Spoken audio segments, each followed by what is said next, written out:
Howdy all, hope you're doing well. So this is like the second video. I've just reviewed the first one that I've just done today. It's now the 27th, Saturday the 27th of May 2023. And my previous video was obviously that of the lack of equality when it comes down to sentencing, and I've still got a bit of taste in my mouth over that. So I just can't get my head around these people and the fuckery and the justice system in this country. It's like a fucking joke. It's no wonder we've got people running around doing shit that they shouldn't be doing like that. It's like, what the fuck. Anyway, this video is also one of the other kind of undertones to my channel, and that is to do with knowing your worth as a man. I suppose in a lot of cases we call ourselves the average man, right? And of course we all know what happens when you're an average guy, right? You're not seen as like one of the greats, the top 10% earners that fall within a certain criteria. And at the same time, it's, you know, with knowing your worth, you got to remember, like, I mean, for starters, you got to be as good of a person as you sort of can be, right? There's no real need to be a dick, but unfortunately some people are dicks, and that's just the way of the world. But I would like to think, and it is somewhat presumptuous of me, but I'd like to think that my audience, my viewers, my subscribers, and people that know me, and I know them obviously for the, you know, IRL, for the most part, we're all right geezers, right? We're all right people.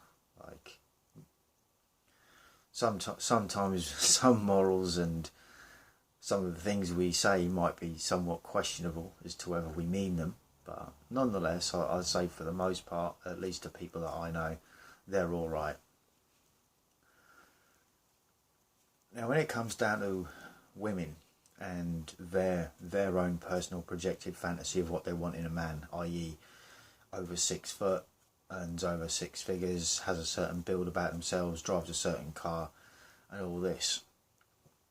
You know, if you're a single guy and you're put off by chicks like that, it's like, it's not surprising, you know.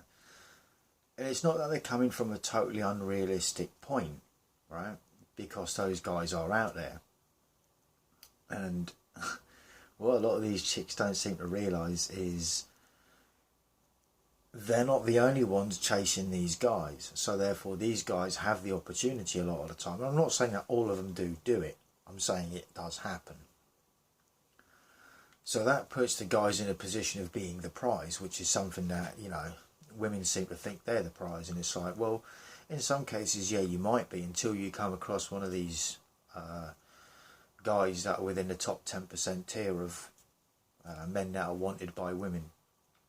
Then all of a sudden you're not the prize, you're a side piece, you know, because these guys know that they've got other chicks chasing them, and, you know, that they can literally take the pick of the girls that they want. And as we've seen over recent years, some of these chicks even decide that, well, maybe polyamory, or by that I mean for the guy to have several girlfriends, or in some cases wives,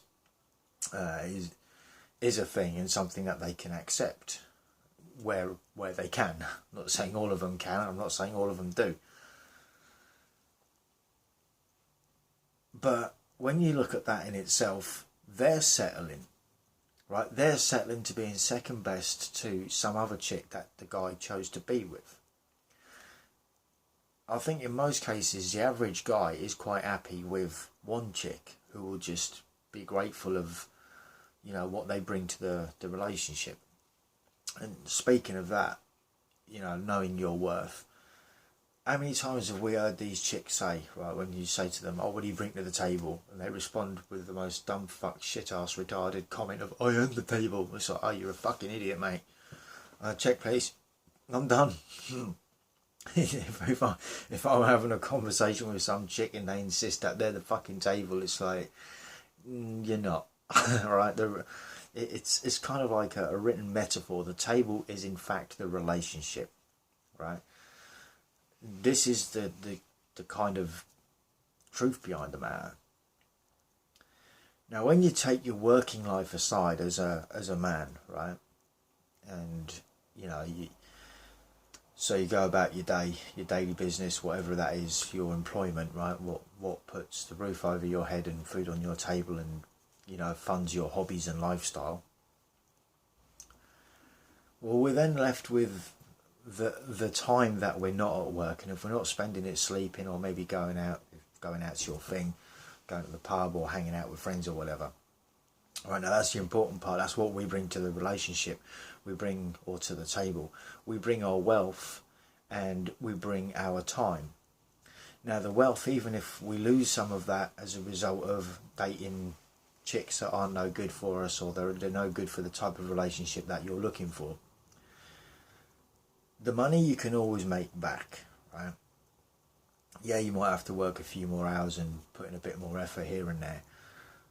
But the thing that you don't get back is the time that you've spent, or, well, I would say wasted in some cases, but the time that you waste in some cases trying to date these chicks and, you know, trying to get to know them, and then you realise that there's certain little things about them that, you know, don't fly with you.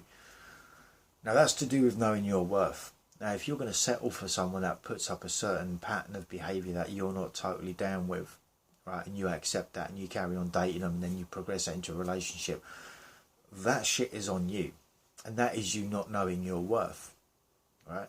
If you actually think that that is the best you can do, right, go out and find, you know, I'd strongly suggest going out and finding someone else, because they're not cutting the mustard when it comes down to your needs being met in a relationship. Now there's two paths I'm going to take when it comes to talking about the women and what they bring to the table, and their, I suppose you could say, personalities. So if you've got someone that is, you know, you got to meet them, you've become sort of like friends, and I don't mean friend zoned, but, you know, you're getting to know each other, so you're air quotes friends, right? And they're not showing up to that relationship, and this isn't just necessarily romantic relationship, this also includes friendships, and there's a bit of a catch-22 when it comes to friendships, because we all have our own lives outside of who we hang about with on a regular and what we're doing in our personal lives, right? So there is that to bear in mind. But when they're repeatedly going off to spend time with other people in terms of a friendship, you know, that should speak masses, right? So they don't value you as much as you might value them. And unfortunately, guys, a lot of the time, I would say, get a little bit carried away with their emotions, and they overinvest emotionally in someone that really isn't worth it in the long run, right? And I'm guilty of this myself. I've done this with friends, I've done this with partners, right? So it's more to do with learning and knowing your worth, right? This is exactly what it's got to do with. So you got a single chick, and we'll put the friend thing aside. You know, some people say, oh, well, guys can't have female friends. It's like, no, you can, right? You can. You don't have to be involved in them like, I suppose, in the bedroom or something like that. And, you know, friends with benefits, maybe that kind of a thing. That's not what I'm necessarily talking about here. But if they're not investing the same amount of time into that friendship or relationship or dating time as what you are, then they're just not that into you, right? And don't think bad of yourself for that happening, because unfortunately in this day and age, because women do have the choice, it's a privilege for them, actually. It really is, you know. A study showed back in a couple of years ago on OkCupid that over 80% of the women that were asked what they thought of the male availability and what they thought, they said that 83% of them were just average or below average, right? So it doesn't give us guys a great deal of enthusiasm when it comes to using dating apps, if that's the path you're going to take, right? So already they're cutting themselves short by having ridiculously high standards in some cases. And then you will find them complaining that they can't find a decent guy. but they're still quite happy to go and get ran through like a steam train on a Friday and Saturday night by however many guys or whatever. And then somehow they seem to think they're the prize. It's like, well, you're not. You've given the one thing that was sacred away. And this is the other thing that comes up quite a lot. It's like, so you gave it away to all these other guys, but now that you want the good man, he's got to work and wait for that shit. It's like, you for real? It's like, come on, man, ain't gonna fly. You know, why should he? No one else had to. You know what I mean? It's just a case of go to the club or wherever the hell you went and pick whatever guy up, took them back, got ran through. and then you want to settle down. It's like, the fuck? Double standards, right? It's double standards. If they didn't have double standards, they wouldn't have any. Anywho, so on this investing time in people business, so because I've had I don't want people to get the idea that, oh yeah, all the chicks that I've been with haven't been as invested. No, quite a few of them have been, and we have actually, in some cases, built up a decent relationship, and you know, we were there for each other through good and bad and through whatever, right? Now that shows a level of commitment and respect, if nothing else. So they appreciate your worth and you're appreciating theirs. You're both showing up to the table and you're bringing, you know, both your time and resources, although for the most part guys don't care about what women bring to the table financially, because generally speaking we know that, yeah, they've got their money, yeah, they're air quotes strong and empowered, and when they've spent their money they're probably going to want to try and spend ours as well. Right?